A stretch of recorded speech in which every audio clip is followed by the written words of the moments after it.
Hello everyone, my name is Rahmeen और हम जो बुक रिव्यू कर रहे हैं वो है the girl on the train. वैसे मेरी फ़िज़िकल कॉपी मेरे पास नहीं होती बिकॉज़ इधर उधर हो जाती है रूम में।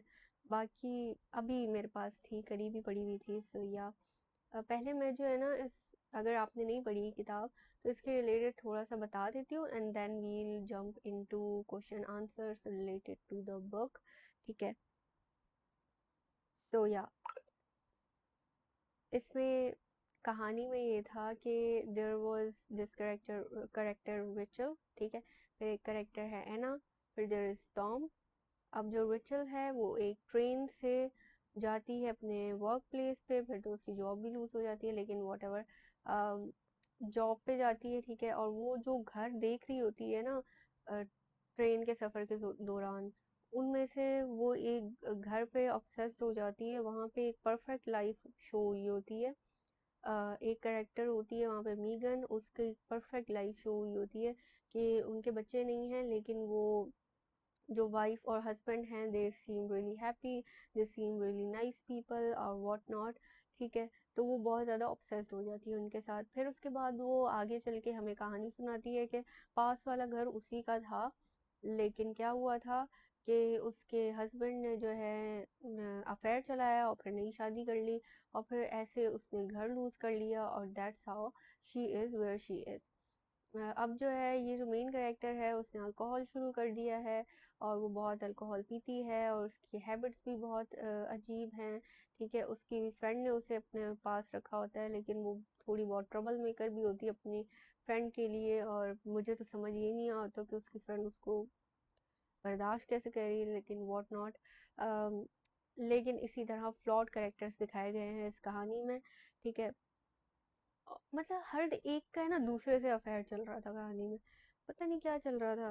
पहले तो आपको गुस्सा आता है किताब पढ़ते हुए, लेकिन देन यू अंडरस्टैंड कि अच्छा ये कहानी जा किधर रही है। सही है। मतलब मुझे वो रिव्यू डिलीट करना पड़ा, लेकिन मैंने पहले इसका रिव्यू ये डाला था गुड रीड्स पे आई गेस कि अजीब करेक्टर्स से, मतलब पहले इनको मोरालिटी याद नहीं आ रही तो जो भी कर रहे थे पूरा रास्ता, फिर अचानक से एक दिन जागते हैं they decide to be truthful, to say the true thing. Okay, nice. अच्छा, अब हम सवालात की तरफ चलते हैं। पहला है how does Rachel's alcoholism affect the way readers perceive her. बहुत ज़्यादा अफेक्ट किया था। मतलब एक होता है कि हीरो को हम चाहते हैं कि उसमें थोड़े बहुत, ज़्यादा नहीं लेकिन थोड़े बहुत तो अच्छे कैरेक्टरिस्टिक्स हो ना, हम रिलेट कर पाएँ या हम सोच पाएँ कि यार हीरो कुछ ना कुछ करने की तो कोशिश कर रहा था। ठीक है। लेकिन मसला ऐसा हो गया वैसा हो गया, we like we want to think that way. लेकिन इसमें स्ट्रेट अप ये था कि नहीं, Rachel is extremely flawed और this is how she is. If you wanna like her, कोई लाइकेबल की तो चीज़ की कोशिश भी नहीं की गई थी कि आप थोड़ा सा लाइक कर सको उसे। नहीं नहीं नहीं। और मेरे लिए ये चीज़ बहुत मुश्किल होती है कि if I do not like the main character और द कैरेक्टर्स जिनके अराउंड जो है स्टोरी घूम रही है, एक दो तो पसंद हो, एक तो पसंद हो। ठीक है। तो मेरे लिए कहानी पढ़ना मुश्किल हो जाता है, लेकिन somehow I made it. Which character did you trust the least? I did not trust Anna. Even till the end, I did not trust her. Why? Because उसका अफेयर था पहले। मैंने स्पॉइलर दे दिया। नहीं, इसमें बहुत चीज़ें बुरी होती हैं वैसे, एक दो से कुछ नहीं होता। सो या मैंने कहानी थोड़ी स्टार्टिंग में बताई है ना, इसीलिए बताई थी ना, समझ है। अच्छा, इस बात पे चलते तो अफेयर चला रही है, पता नहीं क्या क्या कर रही है, उसके ऊपर ट्रस्ट कहाँ से होगा। वो सडनली शी वाना help Rachel, so I was like कि कुछ ऐसा वैसा करेगी, ये कहाँ से हेल्प करेगी इसको। What role does memory play in the story. मुझे तो उसकी मेमोरी पे गुस्सा आ रहा था रिचल की। She is like what happened that night, what happened that night. Girl, stop it. एक नाइट पे पूरी कहानी डिपेंड कर रही है। Did the shifting perspective add depth or make it confusing? Deep तो नहीं बनाया था नरेटिव को शिफ्टिंग पर्सपेक्टिव्स ने थोड़ा बहुत बनाया था, लेकिन बहुत हद तक कंफ्यूजिंग बनाया था। एक और रीडर थी, I talk to her and this one of my friend was saying कि मुझे बार बार पीछे जाके पता करना पड़ रहा था कि अब किसने नरेशन अपनी स्टार्ट कर ली है, अब किसका पर्सपेक्टिव, अब कौन नया इंसान आ गया दैट हैज अ से इन द स्टोरी। सो या थोड़ा सा कंफ्यूजिंग, थोड़ा या बहुत कंफ्यूजिंग हो गया था। इवन राइट नाउ जब मुझे रिव्यू करना था तो I had to see, wait, this was Megan right, this was this, मुश्किल हो जाता है। What did you think about Megan's character and her storyline? Bro, she was a cheater, but she was victim at the end. जब spoiler उसका murder हो जाता है तो शी वॉज अ विक्टिम, लेकिन चीटर तो वो थी, दुख हुआ उधर। और इस बात पे भी कि ना इवन जो एना थी ना, what was she like, she even helped Rachel at the end and she became really friendly just because उसको टॉम बुरा लगने लग गया था अब, इसीलिए। ना कि शी रियलाइज के oh my god I need to be a good person, no no no. वो बहुत बहुत अवेयर हो कि वो चीटिंग कर रही थी, बहुत अवेयर हो कि she was a home wrecker, बहुत अवेयर हो के, है ना। सही है, तो हर करेक्टर इंतहाई लेवल पे फ्लॉट था। और जो है ना, everybody was wrong, you just have to figure out who is less wrong. ये चीज थी, कोई भी कहानी में जो है ना हीरो नहीं था, मतलब हीरो इवन पोर्ट्रे किए गए था। उसको, एना को और रिचल को at the end hero portray किया गया था, but they were not hero to me. मुझे तो बहुत डिस्टर्बिंग कैरेक्टर्स लगे थे विन दोज। How realistic did you find the portrayal of toxic relationships? It wasn't toxic relationship, it was venomous. It was just poisonous relationship, it was extreme. Toxic relationship could be emotional abuse वाली भी toxic हो सकती है, ठीक है, लेकिन इधर तो स्ट्रेट अप खुले आम मल्टीपल लोगों से चीटिंग चल रही है, उनकी किधर और से चीटिंग चल रही है, उनका अल्कोहल चल रहा है, उनका हर कोई बुरा था भाई। So did your opinion of Richard change by the end? No, it did not change by the end. She was like, हाँ उसने फिगर आउट किया कि ओके टॉम ऐसा है, टॉम वैसा है, एंड में एना के साथ मिलके एंड कर दिया उसको। लेकिन बात यह है कि she was still you know alcoholic और इन्हीं चीज़ों में इन्वॉल्व थी। So until she improves herself, मेरा ओपिनियन ज़्यादा चेंज हो नहीं रहा। द नॉवल पोर्ट्रे वुमेन, ज़्यादा खास इतना पोर्ट्रेयल मैंने देखा नहीं, मतलब क्या था, कुछ नहीं था, थोड़ी बहुत नेगेटिविटी थी इसमें कुछ। At the end even if they were you know shown कि oh my god they are so brave to kill the person, अच्छा। was the ending satisfying? Why or why not?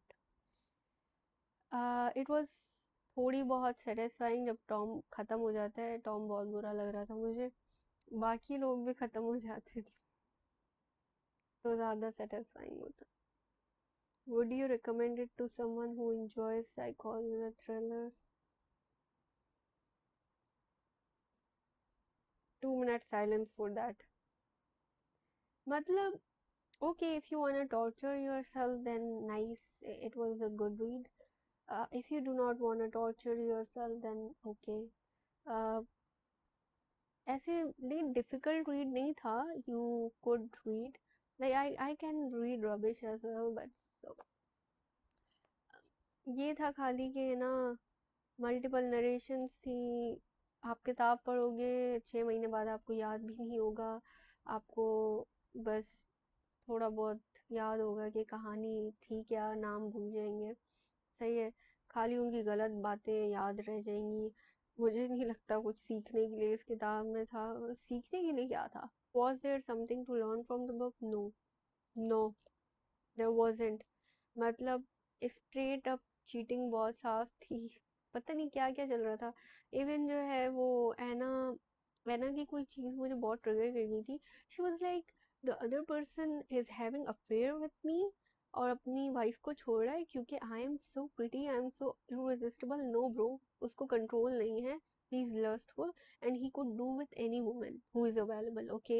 so you are not something outstanding, sorry, but उसने जो है ना mentality दिखा दी सारी home रैकर्स की, जो भी दूसरों का घर तोड़ती है ना, मतलब सिर्फ लड़का भी तोड़ा होता है, लड़की नहीं तोड़ी होती, लेकिन वो जो प्राउड मोमेंट उसके लिए थी ना, मेंटली वो जो चीज़ें बोल रही थी, उस चीज़ों पे मुझे हैरानी हो रही है कि really people think that way, कि if someone is leaving their partner, no matter, अगर एक मैन अपनी बीवी को छोड़ा है, या एक वुमेन अपने शौहर को छोड़ रही है एक दूसरे मर्द के लिए, सही है, तो अगर जो अफेयर कर रहे हैं उनकी ये मेंटालिटी है कि the other person could not resist themselves because I am so amazing, या I am so beautiful, या पता नहीं क्या, actually they can, again there is a answer in that question, they cannot resist themselves,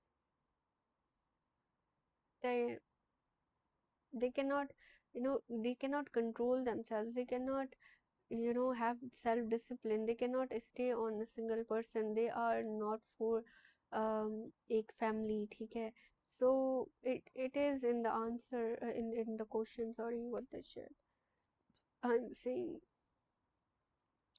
सो मुझे तो mentality home records की बहुत बुरी लगती है और बहुत अजीब लगती है, और मुबारक हो उनको ऐसी इज्जत जो इस तरह मिलती है कि आप अगले का घर तोड़ो और आप सोच रहे हो कि आपको किसी हद तक वैलिडेशन, आपको कितना अंदर से घटिया होने की ज़रूरत है कि आपको वैलिडेशन जो है इस तरह मिल रही है कि आप किसी का घर तोड़ोगे तो आपको उसका शौहर या उसकी बीवी अटेंशन देगी, तो आपके लिए वो चीज़ शो करती है कि आप कितने ऑसम हो, मतलब आप बिलीव नहीं करते ना।